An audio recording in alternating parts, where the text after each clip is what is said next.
From lavish nuptials that stop the entire world to their guarded secret hobbies, the next generation of Windsors is finally emerging from the colossal shadow cast by their iconic grandmother.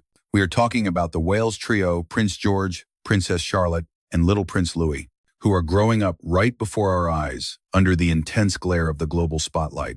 While Harry and Meghan's kids, Archie and Lilibet, are forging a totally different path thousands of miles away from the stiff protocols of Buckingham Palace. But strip away the glossy headlines and the endless royal rules, and you have to ask, who are these mini-royals actually becoming behind closed doors? Let's dive deep into where Diana's legacy stands today and see exactly how her grandchildren are either honoring her memory or completely rewriting the royal rulebook. First up, the future king himself, Prince George. George Alexander Louis isn't just another royal baby. He carries the heavy burden of being Princess Diana's eldest grandson, a title that has kept him under the microscope since the second he took his first breath. As the first fruit of the union between Prince William and Catherine, now the Prince and Princess of Wales, his arrival was nothing short of a global event. The obsession with George's early years was absolutely intense, with the entire world watching his every move like a hawk to see what the future monarch would be like. Every single milestone was dissected by the press, from that first gummy smile captured in official portraits to his adorable, slightly nervous debut at church services, all of which were splashed across every tabloid cover. His birth wasn't just a family event.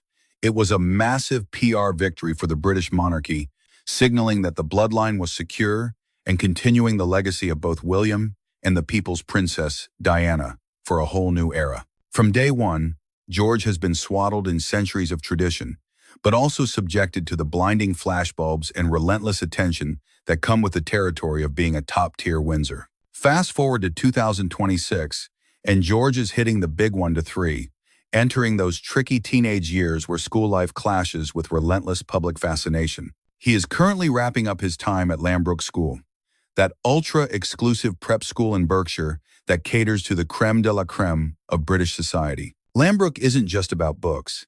It is famous for being academically grueling while offering extracurriculars that most kids only dream of, all while trying to build character in its wealthy students.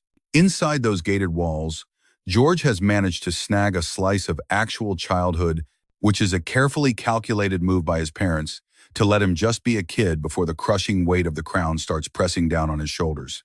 The curriculum is a posh mix of traditional academics alongside rugby, music, and muddy outdoor adventures, giving him a well-rounded start that aligns perfectly with the modern, slightly more grounded priorities William and Kate have set for their brood. The Waleses have been fiercely protective, making it crystal clear they want George to have a taste of normal life before duty calls, and he has to suit up for good. Even with the paparazzi lurking in the bushes and his future role as king looming over him, his educational journey is being handled with military precision to ensure he stays balanced. Insider whispers in 2026 suggest that as he waves goodbye to his final year at Lambrook, he is gearing up to join the big leagues at one of the United Kingdom's most legendary and expensive boarding schools for his secondary education. Eton College is the name on everyone's lips. It is where his dad went, and it is practically a rite of passage for the men in his family to walk those hallowed halls. This place has been churning out prime ministers and princes for centuries, making it the ultimate training ground for the British elite to network and learn the ropes of power. It provides the kind of bubble where George would be surrounded by other kids with double-barreled surnames and massive inheritances, so he wouldn't stick out quite as much.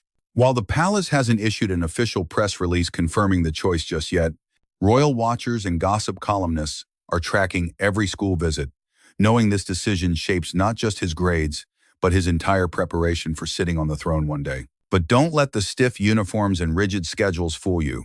Kate and William are absolutely determined to keep things as grounded as possible behind palace gates, fighting for his right to be a regular boy. Unlike the lonely, isolated childhoods of royals past, we are looking at you. King Charles George's life is a hybrid of royal duty and regular preteen fun that his grandfather never had. Insiders say he is obsessed with sports, loves getting dirty outdoors, and has his own set of hobbies that have nothing to do with waving from balconies, allowing him those precious moments to just be George, far away from the telephoto lenses and the public's prying eyes.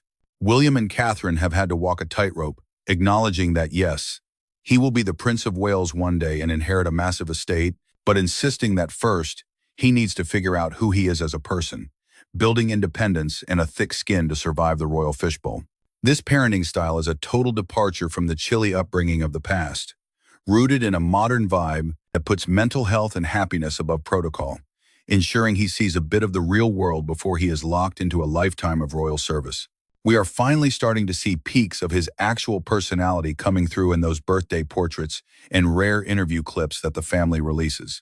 Sources describe him as a thoughtful kid, polite, a bit serious, but incredibly sharp and observant of everything happening around him. You can definitely see the Middletons' down-to-earth influence mixing with the Windsor poise, creating a personality that observers find fascinating. Being the eldest son of the heir puts George in a very weird, very specific box that very few people on Earth can understand. He is literally the symbol of the monarchy's survival, yet he is also just a boy dealing with homework, friends, and growing pains like anyone else. His parents are working overtime to protect that duality, building a foundation so he doesn't crack under the pressure later on when the crown comes calling. So, while he is mastering algebra, he is also getting a crash course in how to be king, slowly learning the ropes of the family business alongside his regular studies. It is not just playground games for the future king. He is regularly spotted at high-profile official engagements and solemn family ceremonies.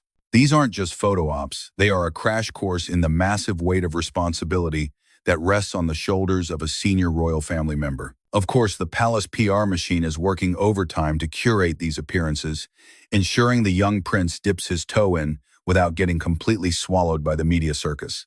It is a calculated, strategic dance to balance the crushing weight of ceremonial obligations with the desperate need for a somewhat normal childhood development.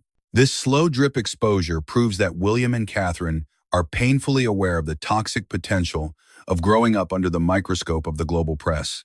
They are hell-bent on arming George with the steel backbone and emotional armor he is going to need for a life that is a relentless mix of high visibility, heavy duty, and shrinking personal freedom. But there is a ghost in the nursery.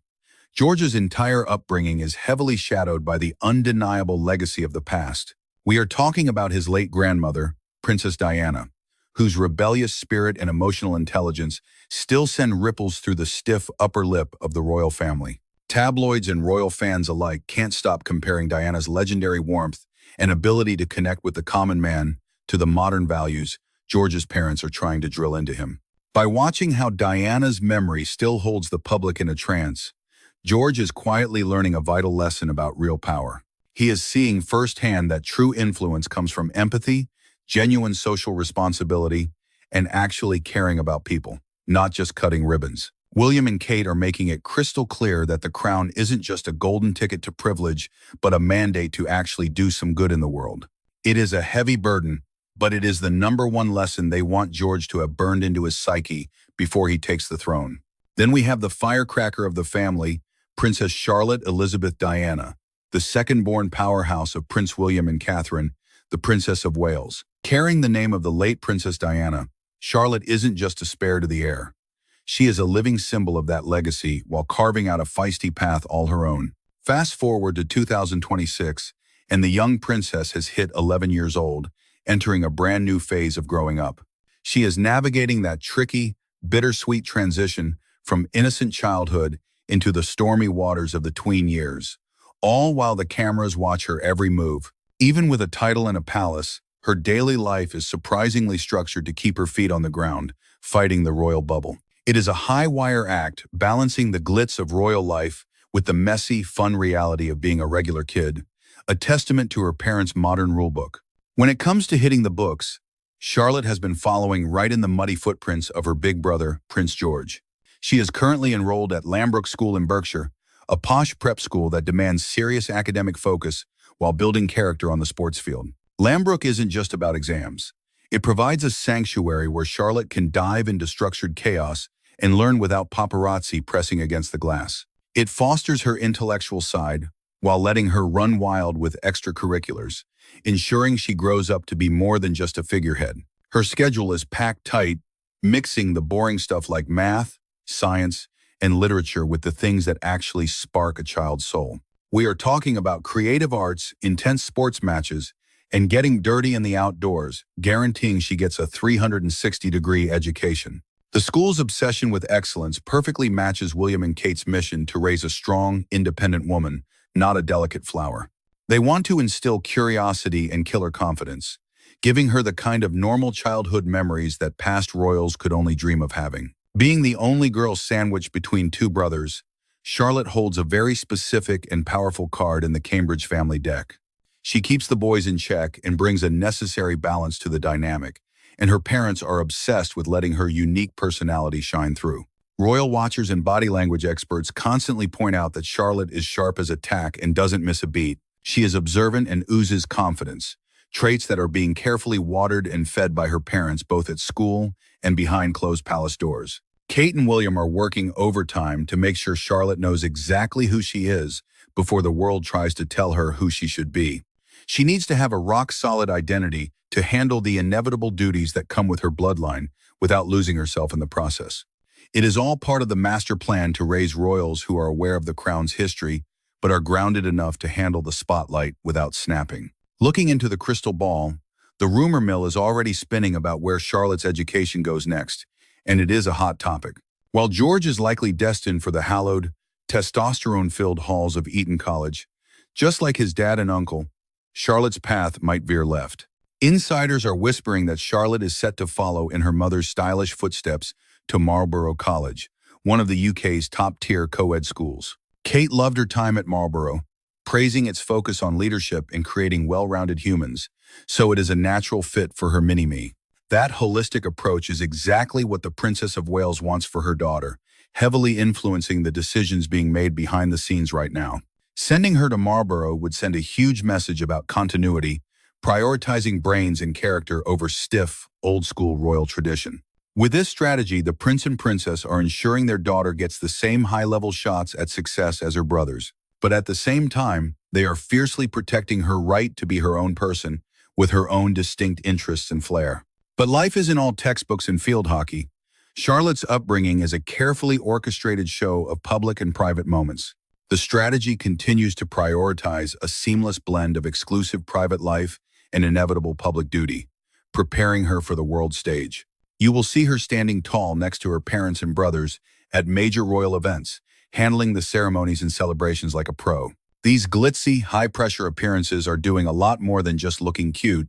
They are effectively throwing her into the royal boot camp, indoctrinating her into the ancient traditions and heavy burdens of the crown before she's even hit her teens. It is the ultimate masterclass in survival for a modern royal, forcing her to perfect the art of flawless etiquette, nail high-stakes public speaking, and navigate the ruthless, unblinking stare of the global media that watches her every move. However, William and Catherine are playing a very careful game, ensuring that behind the palace gates, the rigidity of protocol is swapped for muddy knees and messy hair, fighting to keep their daughter's childhood somewhat private and sane.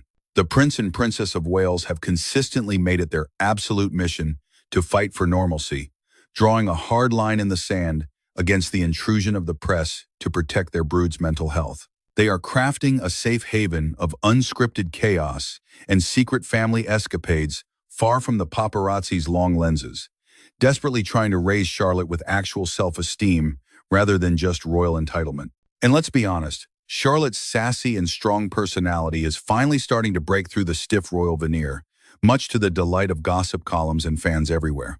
We get these sneak peeks through carefully stage-managed appearances that are designed to feed the public curiosity without giving away too much of the family's secrets. Every snap and public wave screams that she is a firecracker, inquisitive, buzzing with energy, and totally clued in, rocking a natural charisma that honestly steals the show from the grown-ups every single time. You can see the real drama and love in how she handles her brothers, bossing around Prince George and keeping a close watch on the family wildcard, little Prince Louis. It's a total power move, showcasing a mix of future queen energy, cheeky playfulness, and genuine sisterly care that proves she is quickly becoming the rock of the sibling trio. As she grows up in this fishbowl, Charlotte is inevitably going to master the dark art of splitting her personality, keeping her real self hidden while polishing that perfect public mask we all see. Let's face it, that is the #1 survival skill for anyone trapped in the gilded cage of the British royal family, where the media eats you alive if you show a crack in the armor. And you can't talk about Charlotte without mentioning the ghost in the room.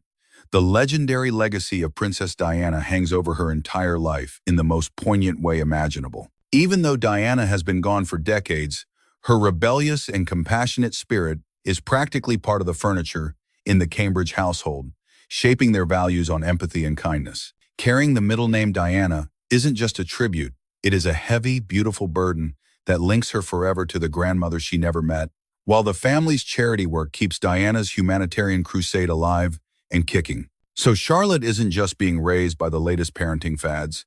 She is being molded by history, legacy, and the tragic yet beautiful ghosts of the past. She is growing up with the heavy weight of the crown hovering over her head, acutely aware that her bloodline comes with a lifetime subscription to duty, scandals, and relentless scrutiny. Then we have the absolute scene stealer, the wild child of the palace who always keeps the press photographers happy, Prince Louis of Cambridge. As the third heir to carry Diana's DNA, Louis occupies the chaotic spare to the spare slot, the baby of the bunch who brings the noise, the laughs, and the unpredictability that keeps the royals on their toes. By the time we hit 2026, Louis is already 8 years old, which is terrifyingly grown up for the little prince who captured our hearts with his balcony antics.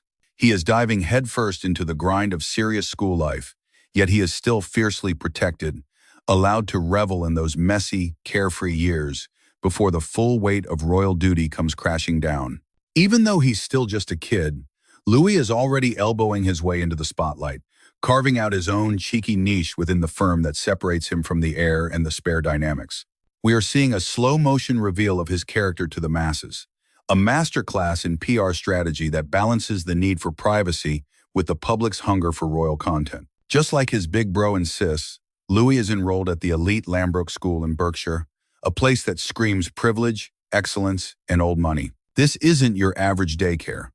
It is a top-tier prep school famous for churning out elites, mixing hardcore academics with enough extracurriculars to keep any energetic royal busy. Lambrook has turned out to be the perfect hideout for the Wales kids, offering a fortress of solitude where they can just be kids without telephoto lenses lurking in the bushes. It's all about that posh mix of Latin lessons and muddy rugby fields, giving them a taste of the real world, or at least the upper crust version of it, while developing their social game. For a firecracker like Louis, this place is crucial for nailing down the basics of reading and math, but more importantly, it teaches him how to play nice with others and channel that chaotic energy into sports and teamwork. The school prides itself on molding character, which basically means they are ensuring Louis doesn't turn into a royal brat, keeping him grounded in a nurturing bubble. It is a carefully constructed support system designed to hold his hand as he steps out of the nursery and into the harsh realities of the British school system. It's a massive leap from the cozy, rule-free zones of Kensington Palace to a place where he actually has to sit still and listen, marking the end of the toddler era. Despite being the baby of the family, Louis is refusing to be left behind, forcing his way into every family moment and bonding session with a determination that is hilarious to watch. The official snaps and leaked photos show him constantly glued to Prince George and Princess Charlotte, whether they are running wild in the country or behaving themselves at some stuffy ceremony. Everyone can see that mischievous glint in his eye. He is the joker of the pack, overflowing with an affectionate, tactile energy that the cameras absolutely devour. It's the perfect counterbalance to George's future king seriousness and Charlotte's poised perfection, adding a much-needed dose of relatability to the trio. Louis is essentially the wild card, the one bringing the spontaneity and the giggles that make the Cambridge family feel like actual humans rather than robots. His hilarious facial expressions and unscripted moments inject a warmth into their public image that no amount of PR spin could ever manufacture, showing the real sibling bond. But make no mistake, the palace is playing the long game with Louis, introducing him to the celebrity circus in tiny, manageable doses to avoid burnout. While George and Charlotte are getting dragged to funerals and coronations, Louis gets a pass, staying back in the shadows to avoid the intense glare of the flashbulbs. He mostly pops up in safe, controlled environments, ensuring he gets a taste of the crowd without being traumatized by the screaming fans and aggressive reporters. This strategy is pure William and Kate, proving they are dead set on protecting their kids' innocence for as long as humanly possible before the duty kicks in. They are letting Louis figure out the world at his own speed, keeping him in the bubble while he's still young enough to get away with it. He's learning the ropes by osmosis, watching his siblings navigate the bowing and curtsying, slowly picking up the bizarre rules of royal engagement. It is all essentially training wheels for the heavy responsibilities and intense scrutiny that will inevitably land on his shoulders as he matures into a royal duke. Every decision about his schooling and exposure is calculated, reflecting the parents' desperate desire to give these kids a fighting chance at a normal life. Word on the street is that Prince William and Catherine are meticulously crafting a master plan to keep their brood together, exploring options that would allow all three royal siblings to attend the same school, thereby creating a fortress of continuity and shared experience against the chaos of royal life. Insiders claim this strategy could involve shattering age-old traditions by selecting a modern, co-educational secondary school that welcomes both princes and princesses, rather than separating them into stuffy, single-sex institutions. Another distinct possibility is that the power couple will implement complementary academic programs, ensuring the trio remains a tight-knit unit during those treacherous, formative years where development and security are absolutely paramount. By curating these synchronized educational paths, the Wales parents aren't just planning for grades, they are strategically reinforcing the family dynamic to ensure the siblings rely on each other. This calculated move drastically reduces the logistical nightmare of multiple school runs, while gifting their children a profound sense of stability in an otherwise fishbowl existence. Ultimately, this masterstroke guarantees a seamless, drama-free consistency as they make the terrifying leap from their cozy preparatory years into the high-stakes world of secondary education. But looking beyond the textbooks and exams, young Prince Louis's life is being engineered with surgical precision to nurture his social butterfly tendencies and emotional intelligence. The little firecracker is heavily involved in rough-and-tumble sports, endless outdoor adventures, and artistic projects that serve as the perfect release valve for his boundless energy and wild imagination. Behind the closed doors of Adelaide Cottage, Catherine and William are reportedly prioritizing raw, unfiltered playtime and genuine exploration over rigid royal protocol. They are fiercely protective, going to great lengths to ensure Louis gets a taste of pure, unadulterated joy, completely shielded from the prying lenses of the paparazzi. Royal sources constantly buzz about how the Wales children are inseparable, engaging in shared schemes and playtime that secretly teach them the art of negotiation, empathy, and the leadership skills they'll need to survive the monarchy. As the baby of the family, Louis is reaping the rewards of his position, soaking up wisdom and guidance from his doting and experienced parents. He is essentially attending a masterclass in royalty by shadowing George and Charlotte, mimicking their moves, which helps him build an unshakable confidence at a tender age. This dynamic constructs a layer of resilience around the young prince, allowing him to navigate his world while still basking in the chaotic freedom and spontaneity that defines early childhood. You can see Louis's distinct personality bursting through the cracks of royal formality, emerging slowly but surely during those high-pressure balcony appearances and candid family moments. Let's be honest, observers and fans alike are obsessed with him, describing the young royal as a lively, affectionate livewire who brings a touch of relatable mischief to a household usually defined by stiff upper lips. It is exactly these cheeky traits that make him absolute gold for the family's public image, humanizing the monarchy and making them seem like a regular family next door. These viral moments offer the public rare, tantalizing glimpses of a normal childhood unfolding inside the gilded cages and highly structured reality of palace life. Furthermore, watching Louis interact with the more serious George and the poised Charlotte reveals that his social game is already becoming top tier. He is quickly learning the ropes of sibling dynamics, mastering the delicate dance between collaborative teamwork and that classic, playful sibling rivalry we all know and love. Make no mistake, these early lessons in diplomacy will be absolutely priceless weaponry as he matures in a family that is perpetually dissected by the global media. Despite his tender age, Louis's upbringing is a fascinating mirror of the Wales' strategy, reflecting that same obsessive balance of ironclad privacy, deep-rooted tradition, and future-proofing seen with his older siblings. He is slowly being soft-launched into the public eye through carefully selected engagements that introduce him to duty, all while guarding his right to run wild and learn informally. This savvy approach ensures that Louis's formative years aren't suffocated by the heavy weight of public expectation or the crushing destiny of the crown. Instead, his narrative is being written by experiences that spark creativity, build emotional IQ, and cement his feeling of belonging within the inner sanctum of the Wales family unit. As he shoots up in height and confidence, Louis is destined to carve out his own unique identity, side by side with his brother and sister in the royal spotlight. He will eventually master the art of managing his celebrity status while keeping his feet firmly planted on the ground, thanks to the nurturing sanctuary his parents have built. Then, of course, there is the enigmatic Prince Archie of Sussex, living a world away from the palace drama. As one of the late Princess Diana's youngest grandsons, Archie sits in a fascinating, unprecedented position on the royal chessboard. While strictly speaking he is a blood prince of the British monarchy, his reality is being shaped thousands of miles outside the traditional, rigid framework of the firm. Fast forward to 2026, and Archie is now turning 7 years old, living an existence that is a carefully calibrated mix of extreme privacy and West Coast chill.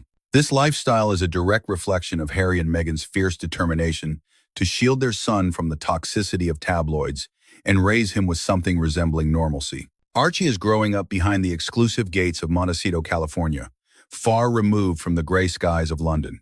Harry and Meghan have constructed a fortress-like sanctuary that prioritizes total privacy, luxury comfort, and high-level security for their brood. The family's sprawling estate is tucked away in a celebrity enclave, offering a level of seclusion that is virtually impossible to achieve back in the United Kingdom. This massive geographical buffer allows Archie to navigate his primary school years without the constant, flashing cameras that haunted his father's every step growing up. There is no doubt that this distance across the Atlantic has played a monumental role in defining Archie's identity and his view of the world. Unlike his cousins who are regularly paraded in London, Archie is noticeably absent from the balcony waves, the royal ceremonies, and the official pomp and circumstance. Instead, his narrative is focused entirely on tight-knit family bonding, the rhythms of everyday American life, and the pursuit of his own personal passions. His days are filled with hobbies that suit a typical California kid, creating a protective bubble where he can develop his character without the crushing weight of public opinion. Even though he is still just a little boy, Archie's life is being curated with a Hollywood level of precision to blend safety with enriching, worldly experiences. The rare snippets of information that slip through the cracks suggest he is enjoying an idyllic childhood defined by imaginative play, sunshine, and constant interaction with his parents. Harry and Meghan seem obsessed with grounding him, emphasizing the importance of connecting with nature, the arts, and progressive early educational activities. These pursuits are designed to spark an intellectual curiosity and social resilience that will serve him well as a royal living in exile. Archie's daily routine is likely a fascinating blend of informal, Montessori-style learning and the freedom to just be a kid. Inside the high-security walls of their multi-million-dollar Montecito fortress, the daily routine is less about royal tradition and more about a carefully curated, free-spirited existence, focusing on outdoor exploration and creative play that you would expect from the Hollywood elite. The Mountbatten Windsor Survival Guide is strictly rewritten by the Sussexes, prioritizing pure, unadulterated childhood joy and mental health above all else, a direct reaction to the stiff upper lip of the British monarchy. They are absolutely determined to ensure that young Archie's formative years remain completely untouched by the toxic demands of royal protocol or the flashing cameras that haunted his father's own childhood. While Archie's schooling is kept under the tightest of wraps, heavily guarded by non-disclosure agreements, it has become a massive topic of relentless public curiosity and wild speculation among royal watchers, who are dying to know if he will follow in the footsteps of princes or celebrities. There have been shocking whispers that Harry and Meghan might actually consider a British education for him down the line, although no official confirmation has dropped, leaving everyone guessing about a potential return to the UK. Whatever exclusive institution they eventually choose, you can bet it will need to balance top-tier academic rigor with military-grade safety protocols and a focus on personal growth. This aligns perfectly with the couple's controversial philosophy of raising their children to be fiercely independent while still guiding them with a gentle, modern parenting hand. Back in sunny California, Archie is likely already enrolled in elite, progressive early education programs that cost a fortune and are designed to lock in those crucial foundational skills. We are talking about advanced literacy, numeracy, and critical thinking exercises mixed with the kind of creative and social skill building that creates the next generation of thought leaders. His parents' obsession with holistic growth suggests a learning environment that is specifically engineered to spark not just intellectual brilliance, but a deep emotional intelligence, giving him the tools to build confidence, empathy, and a thick skin against the world. Although they fight tooth and nail to keep Archie hidden from the prying eyes of the tabloids, he does pop up occasionally, mostly in those highly produced blink-and-you-miss-it cameos during private family moments, which usually only surface in their own multi-million-dollar media projects or carefully timed charitable promotional videos. Every single one of these appearances is managed with military precision, giving the hungry public just a tiny taste of his personality without feeding him to the wolves of the press. Even from these brief, controlled snippets, insiders and fans alike can see that Archie is a sharp, alert, and affectionate little boy, a clear testament to his parents' intense, hands-on nurturing, and a home life that is overflowing with love, compassion, and their specific brand of modern values. This split existence across the Atlantic sets Archie's upbringing worlds apart, creating a massive cultural divide between him and his royal cousins back in England, the Cambridge children, who are living a completely different reality. While Prince George, Princess Charlotte, and Prince Louis are being molded by tradition within the UK, attending prestigious prep schools and waving from balconies, Archie's sun-soaked childhood in California feels like it belongs to a different universe entirely, free from the burden of the crown. He is being raised in a melting pot of culture, exposed to the relaxed and diverse lifestyle of Southern California, which is bound to give him a much more global perspective than the palace ever could. This geographic distance does more than just separate them. It allows Archie to forge his own identity and adaptability, even as he holds on to those undeniable, albeit distant, blood ties to the most famous royal lineage on the planet. Furthermore, Archie's entire life story is being written by his parents' desperate struggle to balance his blue-blooded heritage with the freedom of personal autonomy. Harry and Meghan have been vocal, often explosively so, about their mission to shield their kids from the same ruthless media glare that has traumatized generations of Windsors, a pain that Harry knows all too well and is determined to stop with his own son. Consequently, Archie's day-to-day existence is a fortress of privacy, security, and emotional calmness, keeping him away from public engagements until he is old enough to understand the chaotic fame that is his birthright. This strategic protective bubble ensures he can bond deeply with his family and feel safe in his own skin, developing a sense of self-worth without the crushing weight of public expectation or the intrusion of telephoto lenses. And then, there is the little girl at the center of the family drama, Princess Lilibet Diana of Sussex. As the late Princess Diana's fifth grandchild and the baby of the extended royal clan, Lilibet is the face of a new, rebellious generation, growing up far away from the palace gates. By June 2026, she had just celebrated her fifth birthday, entering the golden years of childhood with a fire in her spirit and the luxury of a guarded private life. Her name alone is a headline, carrying a heavy load of sentimental and controversial family history. Lilibet is a direct nod to her great-grandmother, Queen Elizabeth II, using the monarch's deeply personal childhood nickname, while her middle name, Diana, serves as an emotional tribute to the grandmother she never met, whose tragic legacy still looms large over the entire family. Born right in the celebrity haven of Santa Barbara, California, she made history instantly as the first grandchild of King Charles III to be born on American soil. This unique status places her life right at the fascinating, friction-filled intersection of ancient British heritage and the American dream. Harry and Meghan have built a sanctuary in Montecito, California, a home that is designed to be an impenetrable haven of privacy, security, and tight-knit family memories.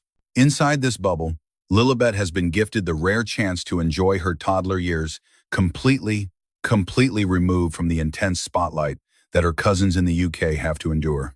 Their sprawling estate and reclusive lifestyle allow her to experience a childhood defined by innocence, play, and close bonding, laying down a solid groundwork for her social and emotional future before the inevitable day the world comes knocking at her door.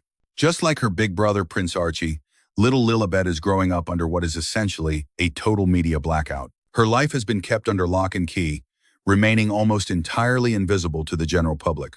You will never catch her waving from a balcony at a formal engagement or popping up in random paparazzi shots because her parents have clamped down hard on her exposure. This intense security perimeter is not accidental. It is a direct result of Harry and Meghan's desperate mission to shield their kids from the toxic, intrusive culture that Harry claims ruined his own childhood. Even though the Sussexes do occasionally throw the public a bone by releasing a snippet of Lilibet's world, usually hitting Instagram for a birthday shout-out or a holiday greeting, these moments are strategically planned PR moves rather than candid shares, allowing them to control the narrative and show she is thriving without actually sacrificing their fortress of privacy or her safety. From the tiny crumbs of content we do get, royal watchers have pieced together that Lilibet is a firecracker, bursting with curiosity and a sweet, gentle charisma that clearly comes from her parents' obsession with hands-on, emotionally available parenting. But the real gossip swirling around right now concerns her future schooling, which is becoming a hot topic of debate. Even though she is still quite young now that we have hit 2026, the rumor mill is churning with reports from insiders, suggesting that Prince Harry is secretly plotting to have both Lilibet and Archie educated, at least partially, on British soil in the United Kingdom. It sounds scandalous given the family rift, but this move would be the ultimate way to cement their status, linking them back to their blue-blooded heritage, and ensuring they understand royal protocol while attending the kind of elite, prestigious institutions that shaped their father. For the time being, however, Lilibet's classroom is strictly distinct to their Montecito mansion, focusing on an informal, Montessori-style approach that values artistic expression and social skills, using play-based learning to build up her emotional intelligence and problem-solving abilities rather than just rote memorization.